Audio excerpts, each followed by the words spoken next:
Hello, and welcome to the Self-Care with Herbs segment of the Elder Tree podcast. I'm your host, Jess Bosker, naturopath, herbalist, and medicine maker. Before we begin, I'd like to acknowledge the Banjalang people, the traditional custodians of the land on which I live, and pay my respects to elders past, present, and emerging. Now, come along and join me each month for beautiful conversations with guests from across the country, exploring ways we can weave plant medicine into our days to enrich our experience of self-care, sharing routines, rituals, and recipes for elevating mind, body, and spirit. Cassie Hower is a clinical herbalist, flower essence practitioner, and plant medicine maker with a deep passion for the natural world. She is an earth medicine practitioner and is passionate about keeping the earth and plant world at the forefront of her mind when working with clients. Cassie believes we were born to live in alignment with nature, and that connection to nature is foundational in living a vital, happy, and healthy life. Alongside nature connection, she offers her clients food and dietary suggestions, lifestyle adjustments, individualized herbal medicine treatment, and flower essence therapy, along with a loving and supportive nature to help guide these changes to become a lifelong practice. Food and nutrition has been a big part of Cassie's plant medicine journey. After experiencing gut-related health issues in her late teens and early 20s, she made many positive changes to her diet. These changes were heavily influenced by tuning into and listening to her body and what felt good. Cassie shares how a breast cancer diagnosis when her youngest child was just 4 months old was the trigger for her increasing interest in plant medicine, seeking some balance after experiencing cancer treatment. During her herbal medicine studies, Cassie describes feeling quite disconnected from the herbs and shares that it wasn't until COVID lockdowns, when she found herself spending lots of time in nature in the bushland surrounding her house, that a deep connection with the plants began to form. For Cassie, self-care is all about increasing vitality and bringing in more pleasure, and she shares how she's much better now at hearing the whispers from her body when this is necessary. Cassie shares how tapping into her feminine softness and the rhythms and cycles of her body helps to shape what self-care looks like for her. She loves incorporating herbs into her daily routines, using herbal-infused oils, and she shares some lovely recipes. Cassie also shares her passion for flower essences and how creating and using these special medicines deepens her connection to the plants.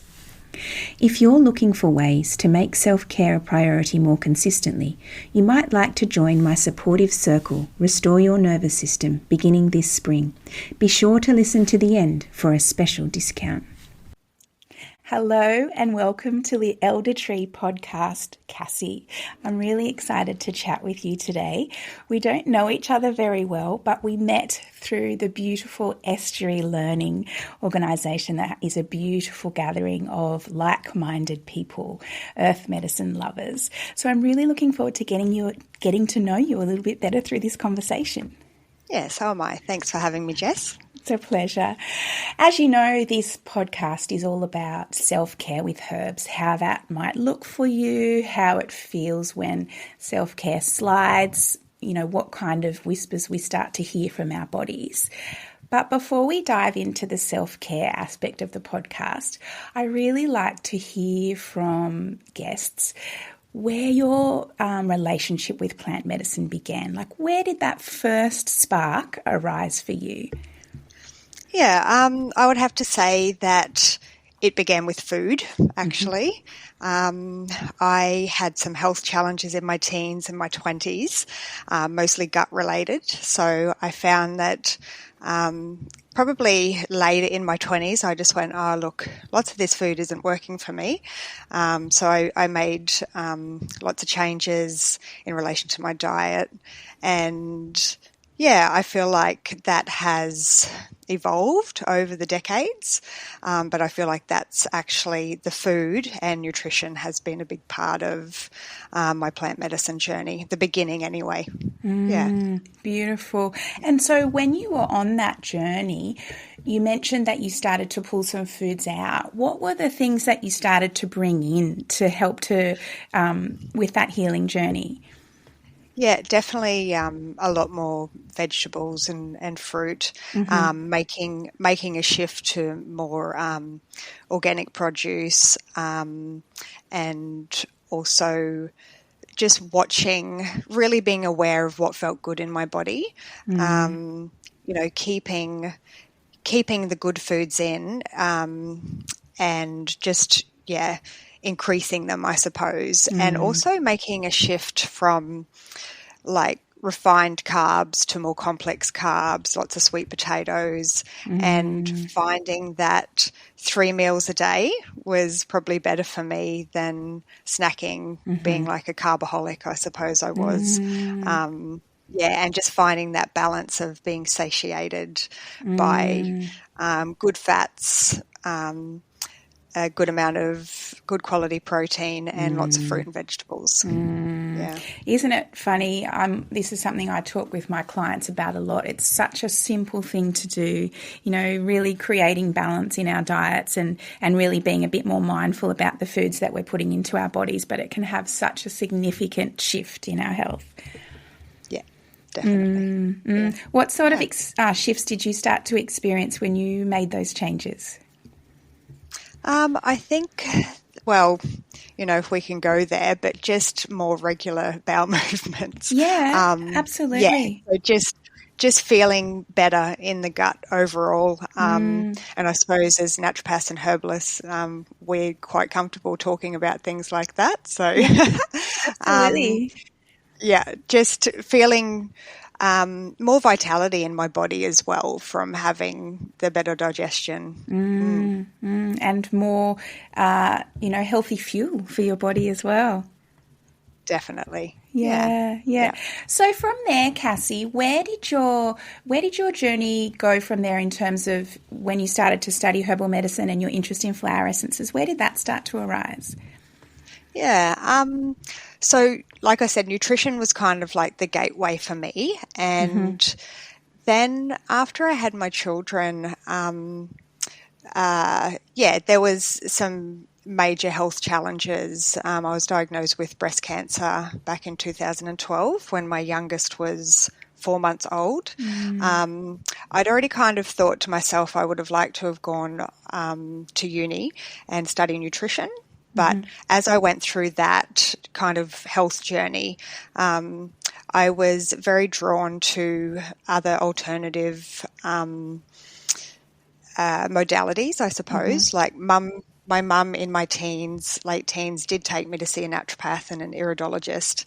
And so that spark was there from her. And I remember her making kombucha and having a SCOBY in the fridge and things like that. So, yes. The spark was there, but it wasn't until I'd gone on the conventional medicine pathway with the cancer journey that I realised actually I really needed to balance that out with the complementary medicine like acupuncture, herbal medicine, supplements as well at that point, and definitely flower essences came in that part of my journey as well. But that was, a long period of time where they all kind of came in and kind of evolved over that journey as to how I work with them now. The naturopathic medicine started to come in as you were going through that cancer journey, and that really sort of sparked an interest for you. Yeah. Oh, look, going back even, thinking about when I was pregnant with my first and my second, I was even using it. I was using it then, seeing an acupuncturist. I remember with my second, my body, it felt like there was an adrenal fatigue picture going on there, and I was seeing a practitioner who was Oh, she did a bit of everything. She was a naturopath, an acupuncturist, and a Bowen therapist. Like, yep, she was wonderful, actually. And I think even that then there was like, oh, this is amazing. Look at all these offerings that one person Yes. can help an individual with their health. Yes. Yeah. So I even feel like there was definitely another spark added to the fire at that point. Yeah. Can you remember when you were talking about your mum and your teens? Can you remember any of the plant medicines that kind of came in at that point, or do you just remember that it was generally, mum reached for those things at times? Yeah, it was more of a mum reach for those things at times. Yeah, there's no, I don't, it's really interesting. My memories looking back can be quite vague. Like there's no solid things that come through in that regard. It was, more in my 20s and 30s that things have really solidified in that way. Yeah. And was there particular things that you found really supportive, like particular herbs or things that you really connected with as you started to realise that bringing in alternative therapies was supportive during your cancer journey? Look, I remember seeing an acupuncturist, and she was studying naturopathy at the time, so she would weave things in. But again, like it wasn't really until I started studying that I developed more of a relationship with the plants themselves. Even in the early days of my studies, I feel like that bachelor style education, it's a lot of book work, it's a lot of sitting in classrooms or on the computer, being lectured at a little bit. I really felt disconnected from plant medicine. Like there was definitely an expectation that it would have been different. So I had to go and seek out those experiences myself, which I started doing about halfway through the degree. I think my focus before then was still more around the nutrition and the food and building a really solid foundations in that. And that still carries through for me today. And so you mentioned during your degree feeling really quite disconnected from the plants, and that's a very common experience as part of a university degree. As you mentioned, it's a lot of learning through books and experiencing herbs in brown bottles, but not a lot of actually getting our hands in the soil or smelling, tasting, feeling the herbs out in their environment. But what was it for you that sparked that need to connect with the herbs a little bit more? It was actually like, I suppose the real deep connection, it was during COVID, and we'd moved to a house surrounded by bush, and I was spending a lot more time out in nature. That really is when it became truly and deeply embodied for me. I loved being out in nature before then, but it really landed in this way that I hadn't experienced before. So that was just as simple really as just going for a walk and hugging a tree and just sitting and observing and just being. But I feel like there was a couple of experiences I had at that time. One of them was connecting with Heidi America, who has the book Wildcraft. So buying that book and actually then taking that out into the bush and into my backyard and going, oh my God, look at all these amazing medicinal plants and plant spirits around me, and starting to connect more on a much deeper level to the plants in that way. But then also doing some work with a group called Nature Philosophy, Again, it was online, but you were then guided to go out into the bush or into the backyard and have those deeper connected experiences with nature. Yeah. Beautiful. So it sounds like, Cassie, that you got the groundwork from uni, but it was doing those extra things that really helped to start to connect you with the herbs in a different way that added that extra layer for you. Oh, totally. And, I quite liked the manufacturing subject at uni, and it was so brief, and Yes. there was a little spark there, and I always tried to keep getting back to that. Yes. But yeah, it was Heidi America's workshops that I did, and then I started attending more things like that in person Yes. and realizing that, what was missing. Yes, absolutely. Yeah. So what is your connection with plants like these days, Cassie? Yeah, so I feel it's much deeper. I'm even just wandering around the land I live on now.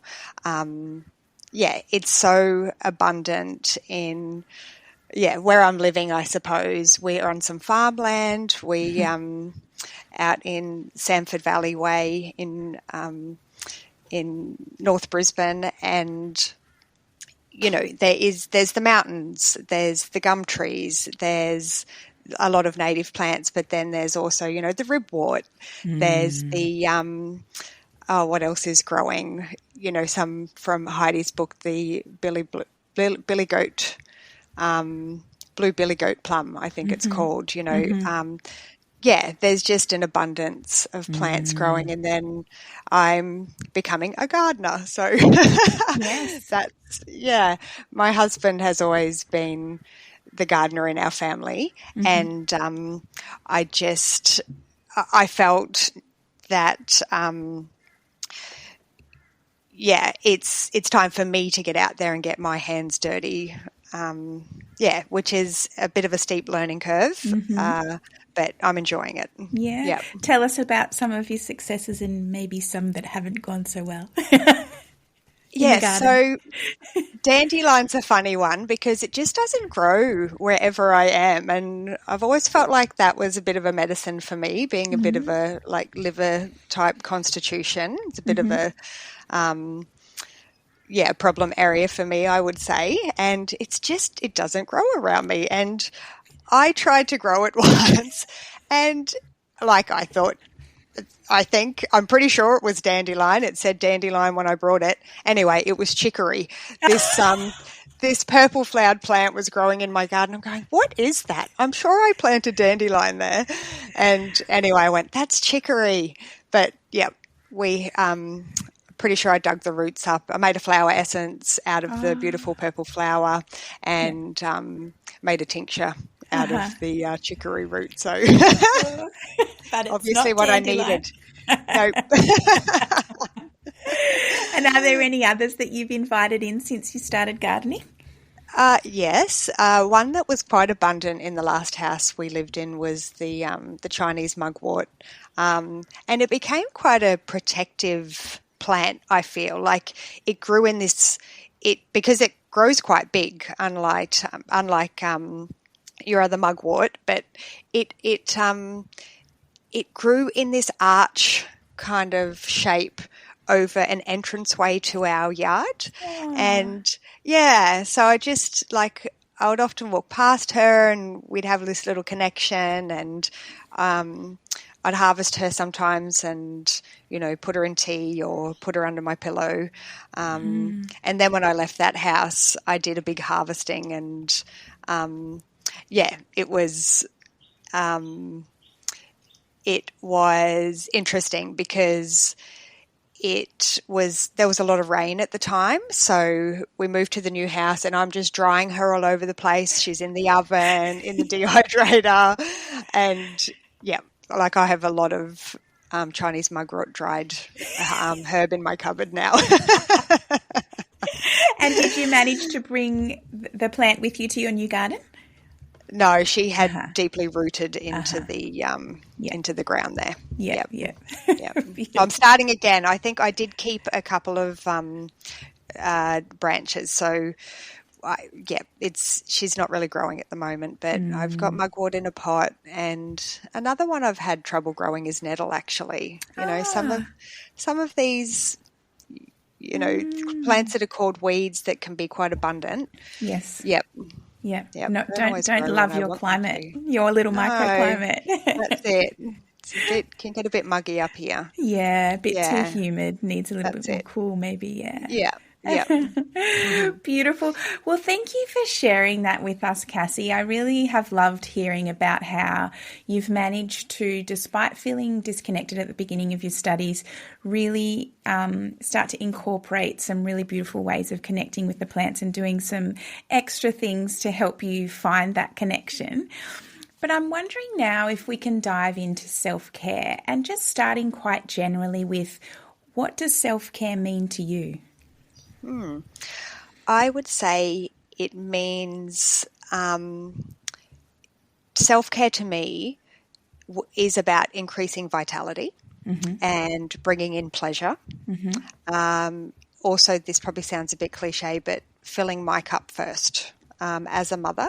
Yes. And so, that's kind of like the underpinning of self-care. And from there, it's like, okay, well, checking in with my body. What does that look like at the moment? What am I needing to increase vitality, experience pleasure through the senses, and filling my cup so that then I can go out and be of service to my family and to clients and others in the community. I love that, Cassie. I love that really simple way of looking at it, in that if we're increasing vitality, then our whole outlook, our whole body, everything is at its best.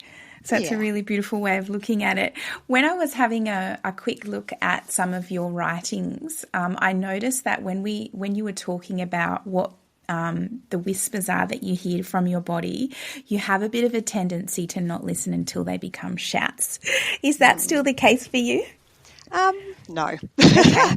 I've learned a lot in the last 10 to 12 years, definitely. Yeah, beautiful. I think that breast cancer was a huge teacher for me, as is having children. And for me, they happened around the same time. So, my eldest was 3 and my youngest was 4 months when I was diagnosed. And I really had to look after myself first, so that was the biggest learning. And I feel like that's, to be selfish in a way is the biggest gift I can give myself. So, that selfish self-care. What I do now, I suppose, is I've got a very supportive husband. If I know I need to take some time out, go away for a weekend, go for a wander up into the mountain, I can ask for that. I can do that without any of that mother guilt, I suppose. Yeah, and my girls are older now. They're 12 and nearly 15, so they're also a lot more self-sufficient, where I don't need to be with them all the time, and I can take myself off, and give myself what I need.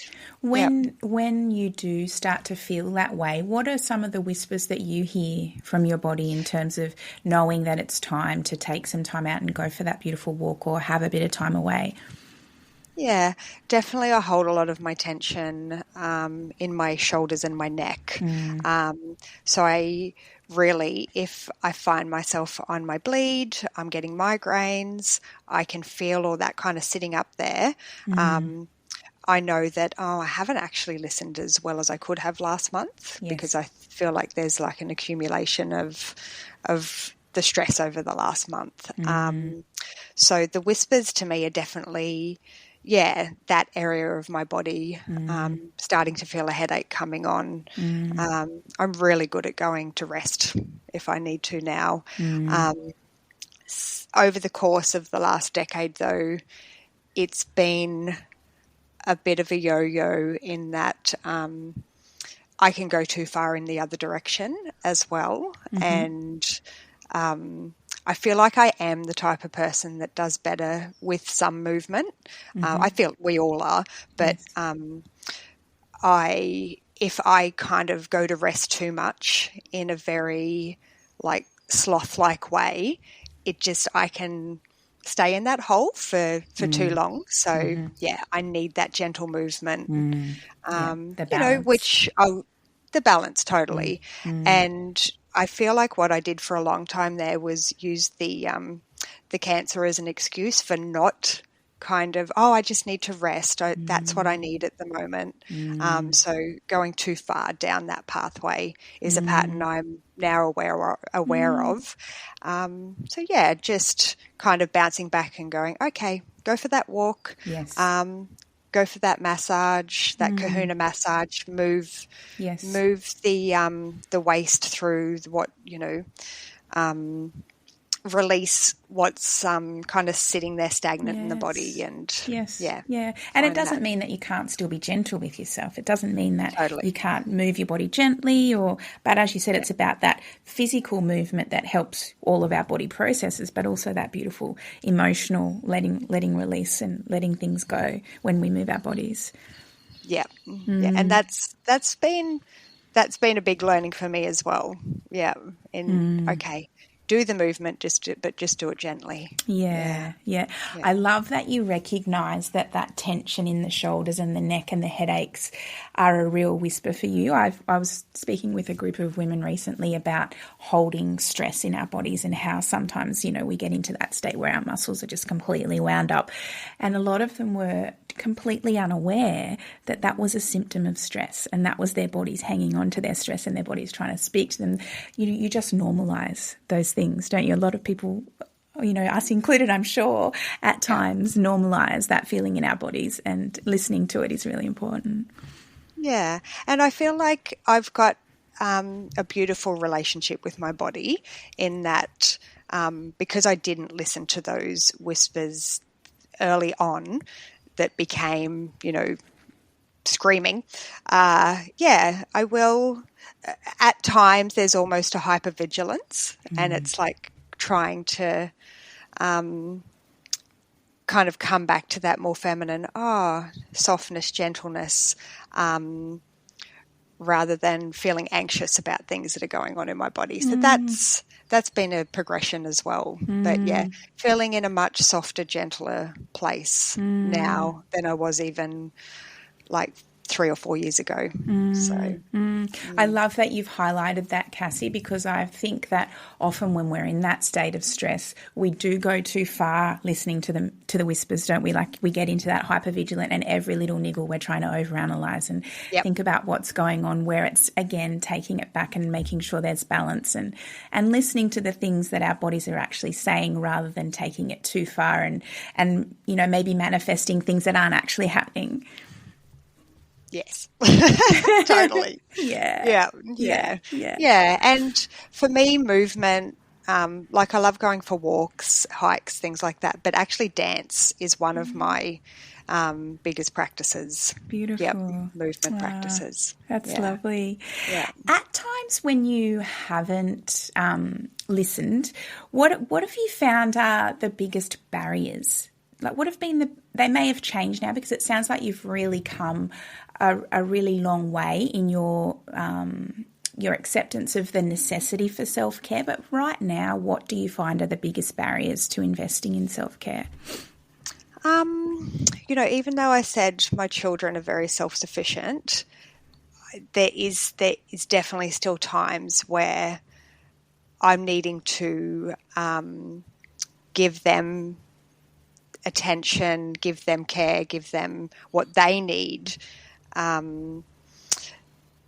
even if there's something else I need that's kind of opposite to what I'm able to give at the time. So that's still there, and I think that will always be there, being a mum. Yes. I've got 2 neurodiverse girls as well, so there does feel like there's some extra challenges there at times.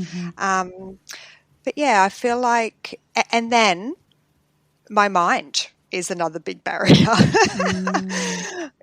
That I think I've got, even though I feel way more embodied than I have ever ever done in my life, except maybe from when I was a child.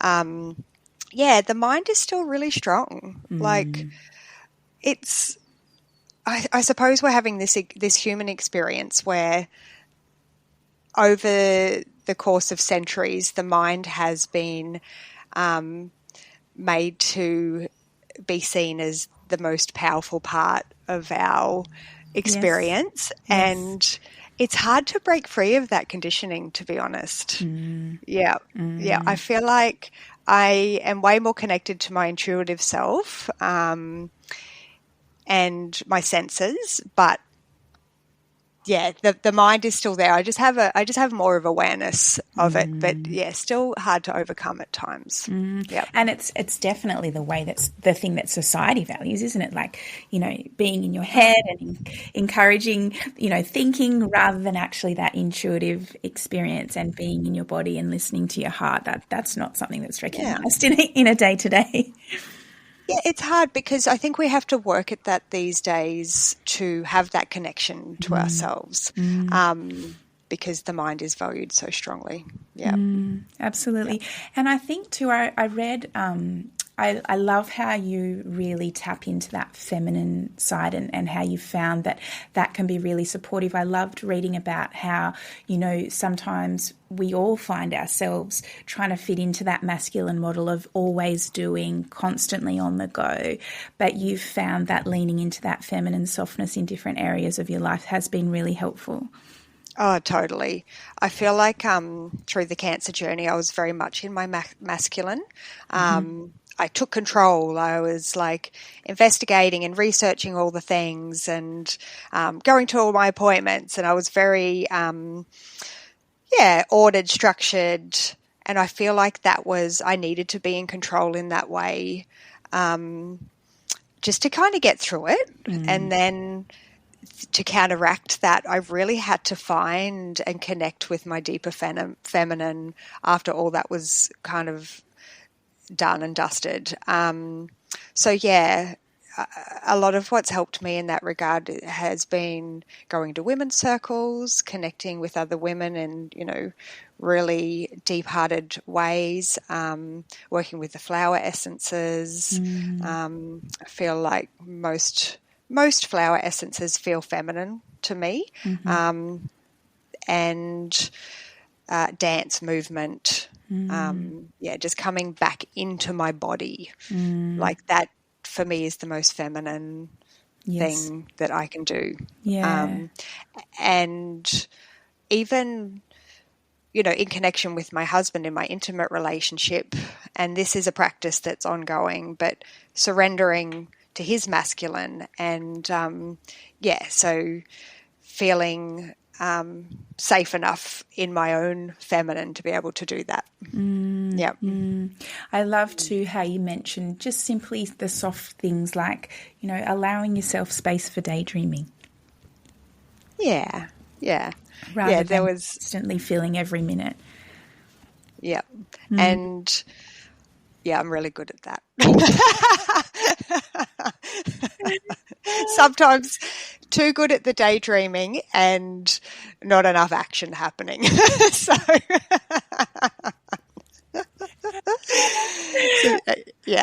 I think we don't do enough of it though.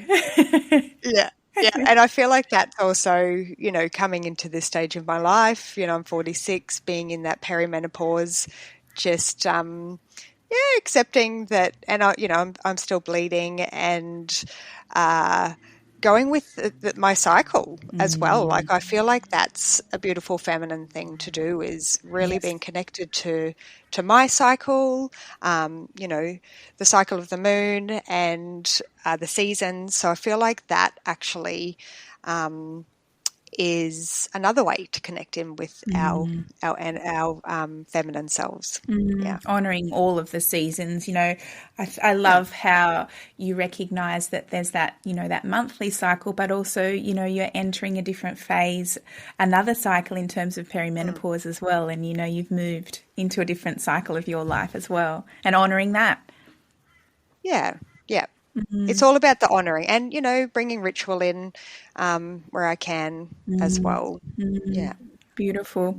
When you do, when you do weave those things into your days, what sorts of benefits do you start to find in yourself?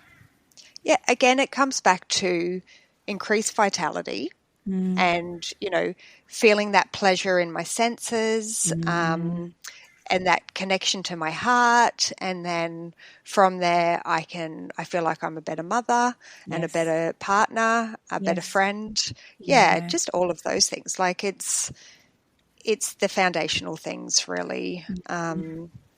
Yeah. You did mention ritual and how you do like to lean on ritual to honour the cycles. What sorts of rituals and routines do you tend to weave into your days, incorporating herbs for self-care? Yeah. So, using herbs that are seasonal and eating food that's seasonal, definitely.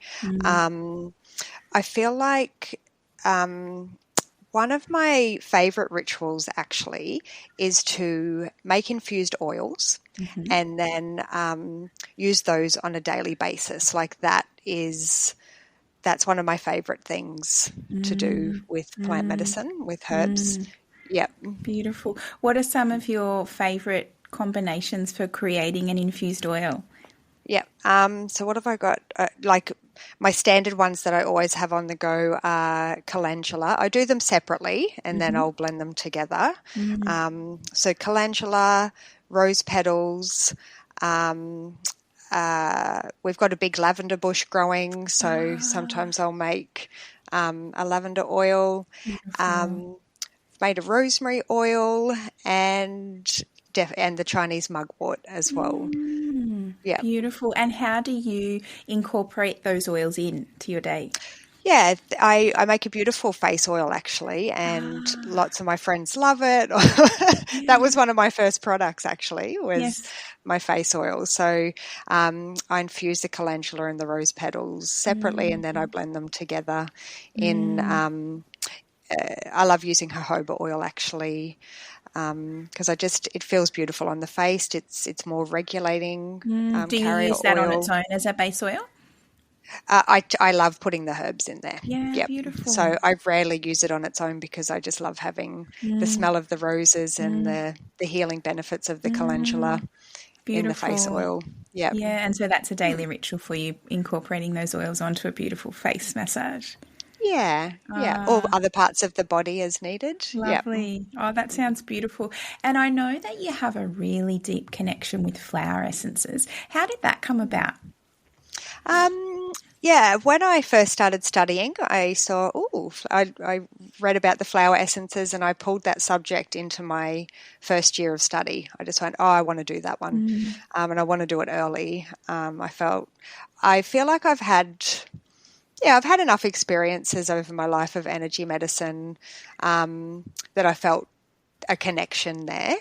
So yeah, did those studies early and one, I don't know if you know Annie Meredith, but her flower essence brand now is called Heart Radiance Australian Wildflower Essences, and she's in Mount Nebo here in Brisbane, and even while I was studying, I went and did some external workshops and courses with her, and I just loved it. I loved it so much. We had that would have been another experience actually, where there was that hands-on connection with the flowers and the learning and the learning how to make them as well. So that was earlier on in my degree. I'd forgotten about that. So it was in that experience, that's where it first came through. And then I started making my own. And I really enjoyed that process actually. Like I'd wait for a plant to kind of call to me from the garden and I'd feel into what I felt they were bringing forth, and then I'd do a little bit of research, and often they kind of lined up. So that felt. What would be the most recent flower essence that you've created and connected with? So I haven't made one from the land where I'm on now. This year's been a big move. We moved. My girls changed schools, so There's been a lot of hibernation for me this year. The last one the one that pops into my mind, oxalis. It's like the little yellow oxalis, though. It's the teeny tiny one, not the pink, not the pink shamrock, but the yellow one. So it just felt like really playful energy, and like a childlike energy came through. So that's one I often put in mixes or even sprays that I do for kids. Yeah. So talk us through how that process unfolds when you're creating a flower essence. How did you pull that together with that beautiful golden oxalis flower? Yeah, so it will call to me over a period of maybe a couple of weeks. I might go sit with it for a bit, and then wait for the weather to be nice and sunny in the morning. So go out earlier in the morning. More spring and summer, but and then sit with the plant, gain the permission to make the flower essence, and take some of the flowers from the plant. So gently, I've got a crystal bowl that I like to use, and you fill it up with some beautiful spring water that I actually drive up to Mount Tamborine and get from a spring up there. Beautiful. And it's beautiful water from another lady who's a flower essence practitioner and has her own brand, Grailhaven it's called. So that's where the spring is, on her land up there. So I use that water, put it in the bowl, place the flowers on top of the water, and just let it infuse out in the sun for most of the day. Yep. And then sometimes it depends on the flower. Like I've made a moon essence before out of blue lotus, actually. That one spoiled though. So it wasn't meant to be. Yes. I was away on a retreat and I didn't have everything I needed for the process and to keep it preserved. Yep. So, and then what you do is you take you strain that off. You give the flowers back to the land or to the plant that you've taken them from, and you mix a bit of the infused water with brandy. You make the mother tincture, and then from that mother tincture you can make a stock tincture with different levels of water to brandy, always using the spring water, and then from there you can make a dose bottle to dose directly. And do you find yourself, once you've made that essence, going on a bit of a journey with that one? Like, do you find yourself drawn to actually taking that essence once you've created it? Yes, and I do feel like often it's medicine that I need first, and the plants are offering me their medicine in that way, and then I find that other people are there in my life who also need the medicine. So it's like I need the medicine first, and then there's an offering out to others from there. So are flower essences something that are woven into most of your days? Not as much as they used to be, but I feel like I'm a bit more with the herbs at the moment, and I've been working a lot with Stephanie Hazel, who does the sacred herbal section of the Elder Tree podcast. So I was doing some of her courses last year, and I'm doing another one this year, where we're sitting with one plant at a time. You don't know what that plant is. She sends it to you blind, and it's been an amazing experience, to be honest. Like, not having the mind get in the way of, what this plant is. This plant does this and that and this. So it's been a wonderful experience in working with the energetics, like working out how that tastes. Is it moist? Is it dry? How does that feel in my body? Is it moving in an inwards, downwards direction, or is it more dispersing and outwards? So yeah, I feel like because I've been working with herbs on that energetic level and in smaller drop doses, so I feel like that is working on more of that kind of the energetic body level. I'm working with the herbs in that way more so at the moment than the flower essences. Yeah. Yeah, that's feeling really good for you.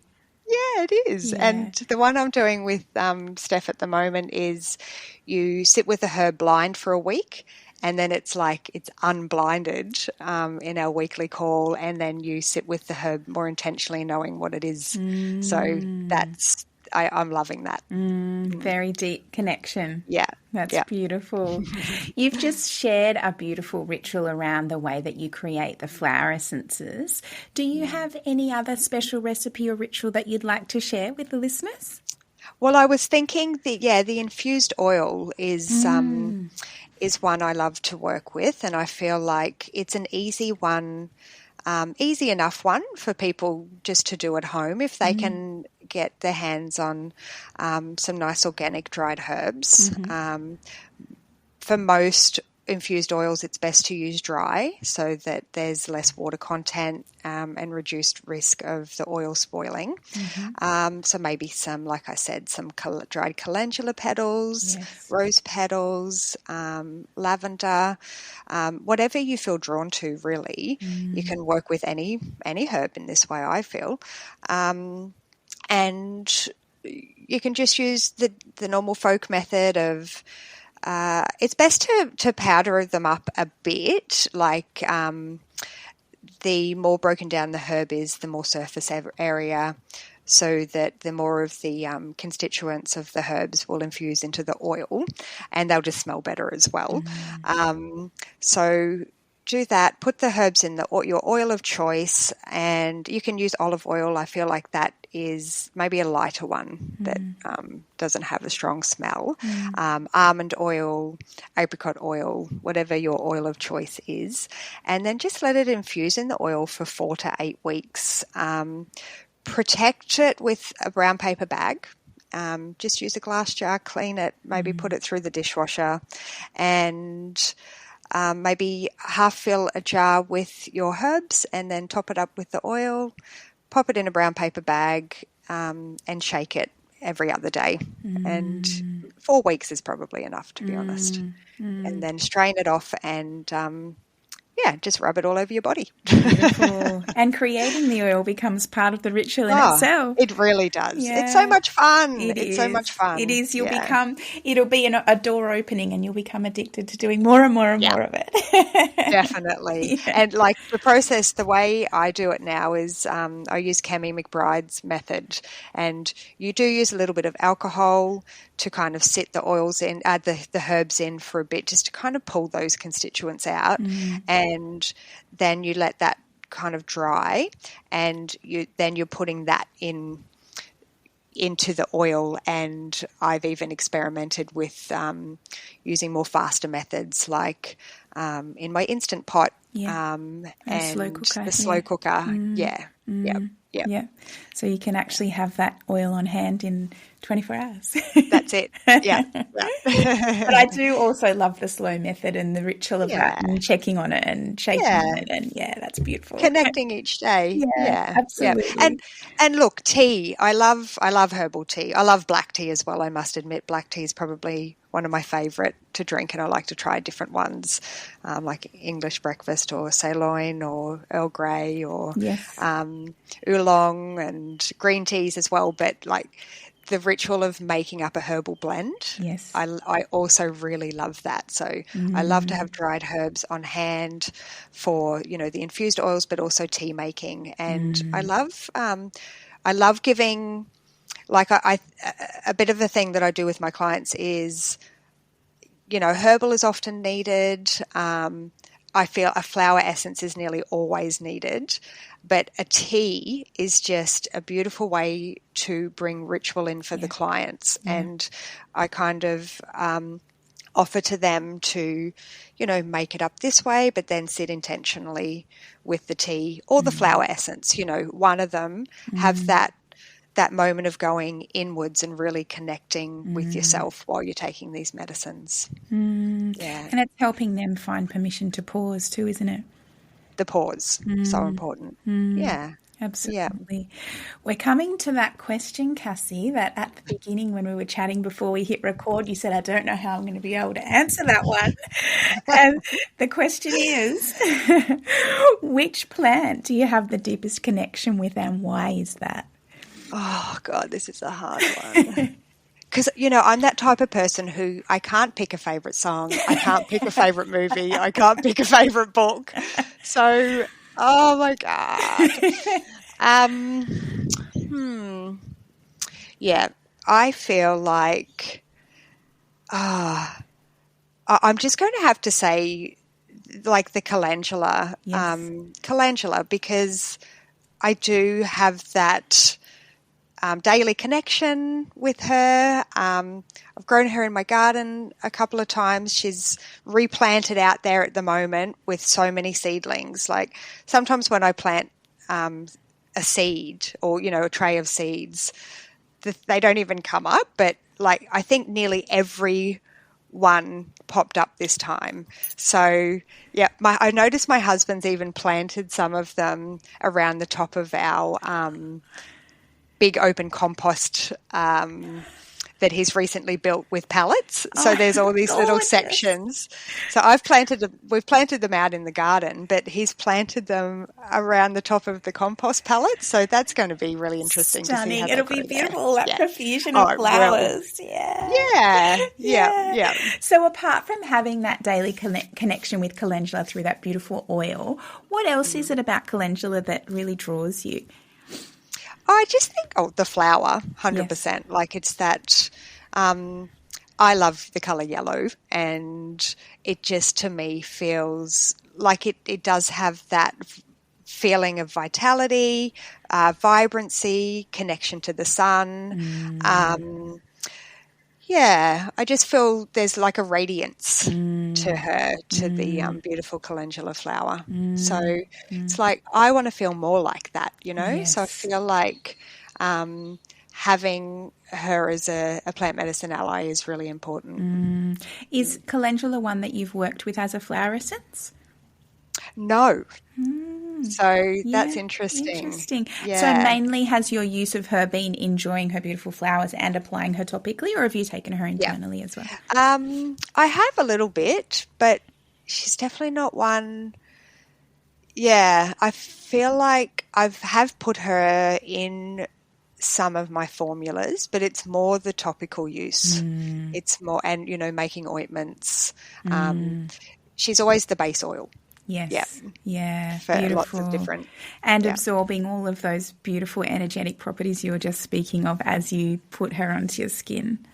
Yeah. Beautiful ray of sunshine. Yeah. So that's lovely. And so nice at this time of year when we're in the dark. Yeah. Yeah. Beautiful. Well, that was a hard decision, but thank you very much for sharing with us your connection with calendula. And thank you so much. That was a beautiful conversation. I've really enjoyed learning more about your journey and the way that you connect with the herbs. So thank you so much, Cassie. Thanks for having me, Jess. It's been fun. It's been a pleasure. You might be listening because you're looking for inspiration to begin to prioritise self-care more consistently. Or maybe you need some tools to help you learn how to listen to your body and respond with love and care. I've created my upcoming live online course, Restore Your Nervous System, to help you face the stresses we inevitably come across every single day with a toolkit of remedies and skills that allow you to feel resilient and in control. I'd love to invite you to join me in our supportive circle. We begin our journey together this September. Use code SELFCARE for a 10% discount. You can find the link to book your spot in the show notes. I really look forward to having you along. I'm so glad you tuned into this episode of Self-Care with Herbs, a segment of the Elder Tree podcast. The Elder Tree is a non-profit dedicated to putting the medicine in the hands of the people. through grassroots herbal education and earth skills, weaving a strong community of herbalists, healers, and plant folk in Australia. If you'd like to dive a little deeper, you can head over to our Patreon, the Elder Tree Trove, to access special content from our podcast guests. I hope you found something in this episode that has inspired you to begin to lean into those plant allies and to experience your practice of self-care blossoming and blooming. I look forward to sharing more ways you can weave plant medicine into your days next month.